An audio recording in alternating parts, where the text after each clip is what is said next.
Hey guys, it's Pinto, it's Aiden Pinto. Welcome to my channel. So let's talk about GIC. GIC stands for Guaranteed Investment Certificate. So what's GIC? So mainly, Government of Canada wants you to open a bank account in Canadian banks and keep 10,000 Canadian dollars. So this $10,000 will be, given to you once you come here to Canada in an installment basis. Why do you need GIC? So mainly to manage your expenses better. When you come here for the Canada for the first time, you may not know a lot of people, you may not have a lot of contacts, you may not even get a job for a month or so. It depends. Some people will get a job, some people may not get a job. So all those things might add some pressure on you, and it might be hard life initially.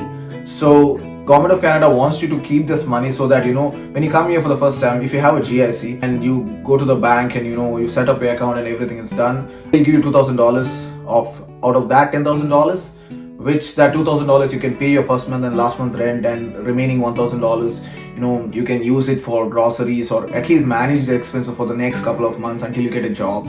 So that is one of the reasons why you need a GIC, that helps you to meet your expenses initially when you don't have a job. Won't have that pressure if you don't have a job and you only have money that you got from your home country and it's expensive. And talking of Indian point of view, it's like $1 is 60 rupees, so it's 60 times more. So all these adds on. So second thing is it compulsory for an international student? Yes, it is. I heard from other friends from Nepal, they said like they do not have to open a GIC, but they do have to show their financial statement or in their home country bank account that they have a sufficient income that they can borrow from their home country, something like that. I'm not sure. That's what I heard. But if I talk from an Indian point of view, you do need a GIC. And the GIC, before applying the visa, you send the money. But once you land to the Canada, you have to take an appointment. You go there, activate your account, and then they'll give you the amount. Initially $2,000. Once you come there, then the remaining $8,000 will be given as an installment until 1 year. It depends on the banks. If it's a Scotia, every month you'll get some $600 or something like that. If it's a CIBC, you'll get like once in 45 days you'll get $1,000 with a little bit of interest. So you don't have to worry, like even though if you can work like 20 hours a week, you can manage. If you get this income, you can use it better and meet your expenses. There are different banks. So you have CIBC, you have Scotia Bank, you have ICICI Bank Canada, you have SBI Bank of Canada. I wouldn't recommend you guys to go for SBI or ICICI because the branches are less. I know one of my friend, I think he was in Susal Mary, and he had opened a GIC account in ICICI, and he said like he had some issues since there are less branches or something like that. So if I talk from Thunder Bay point of view, CIBC or Scotia is the best option because there are branches here. If I talk about CIBC, you have at Arthur Street, you have at I believe Marina, you have near Memorial. So if you talk about Scotia, one at Balmoral, one at Arthur, and one at Red River. So anyway you can go. So let's talk about the process of applying for GIC.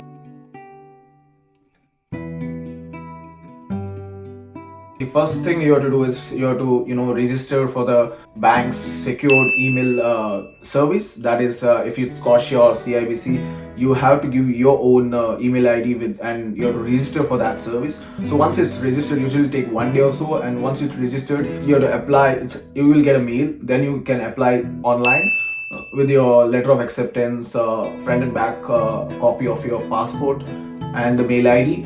So once that is done, you usually get a confirmation. Then you have to send the money from your home country to the bank. They'll get all the details. So make sure that the details are matched. When you enter the details for the Scotia or the CIBC, when you open the account, make sure that are according to your passport or Indian passport or any nationality. So if there's even a small mistake, there will be a problem with the payment. So that's what happened with me because I initially started with the Scotia Bank, and the problem was when I entered the details, there was a slight mistake. My middle name is William, so instead of WILL, it became WIIL, and that was a very small mistake. It cost me like 30,000 Indian rupees because I sent the money and I didn't get any confirmation for 15 days, and even my friend sent this with the Scotia itself, and he got a confirmation within 7 days. I had called them and know what happened. And that was a tiny mistake, and they said we won't accept this. since it's a mistake, so we'll be sending back the money. The problem there was like with Scotia, it's $10,200 minimum because $200 goes as a bank charges, and they deducted the bank charges and they sent me $10,000. So I lost $200 there. And again, when I had to reapply, I reapplied with CIBC, and that time the currency rate it increased, so I had to send even more money when you convert Indian rupees into Canadian. So I literally lost 30,000 Indian rupees. So make sure that all the details what you send are according to your passport. Even when you open an account with the CIBC or Scotia, make sure that details are matched. Even the small mistakes gonna be create a huge problem. Even the bank account which you're gonna send the money, make sure that you're sending the money from your bank account, not from your parents' bank account or your friend's bank account. Nothing like that. It should be on your name. If you know, for example, if so in my case, my dad and mom paid my GIC. What happened was I transferred the money from their account to my account, and I then used that amount to send CIBC account.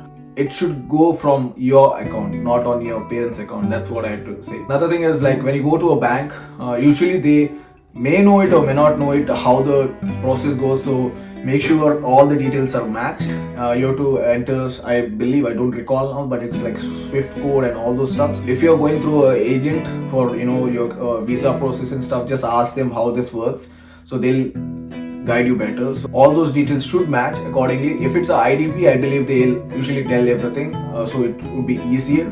That's what happened with me. So they told me everything what I had to do, and that's what I did. So what happens once they receive the amount? So once they receive the amount, they'll send you a confirmation that they have received the amount, and they'll also send you the welcome letter, the investment guidelines, how it will be repaid to you, and they'll also give a confirmation that once you land to Canada, you have to take an appointment. Remember this, it's not like in our home country where you can just go and talk to the bank people. No, it's not like that. You have to take an appointment. Without the appointment, they won't talk to you. That's what you need to do. Usually it depends. So when I came, I had to take an appointment. I got it after 3 days, and that's because of the COVID. So I don't know how it is now, but usually you take the appointment and you go according to that time. So they'll talk to you and they'll help you better. And the reason I said for the appointment is because you have to activate your bank account, and they'll also tell about the your details of your bank account, how the checking account works, how if you want to open a savings account, do you want a credit card. So all those details will be there, and just ask questions, whatever it is. It's your time, you're taking the appointment. So if you have any doubt, just ask them and they'll guide you better. It may be any bank. So there's another question about like CIBC or Scotia. So I'll just give a little bit of information about that. So my friend has Scotia and I have CIBC. So the difference I see is like in Scotia, so branches are same, like you have like 3 branches, 3 or 4 branches, so it's not a problem in Thunder Bay if I say talk about that. But there are things that I find the difference. So in my case, I get cashbacks. Whatever groceries I purchase from my credit card, I get cashbacks and stuff. So I don't get any points so far in the as an international student. But in their case, they have something called as a scene point or scene card. So wherever they do transaction, they usually get some points which they can use it at some selected restaurants, and also if you talk about the Silver City for the movies and stuff. So that's the difference I find, and both the banks are like almost same. They have branches, so I wouldn't recommend anyone to go for ICICI or SBI ones, because I don't see any branches here. I don't know if they are available here, but these two branches are like, these two banks are sufficient and they're okay. So yes, so that is all about GIC. I just had to let you guys know about GIC and how it works. Yes, it is mandatory for international students, and I would recommend these two banks. Anyone if you like, but just make sure that whatever details you send, check it at least twice or thrice. So thank you for watching. Please like and subscribe and share it to your friends. Thank you.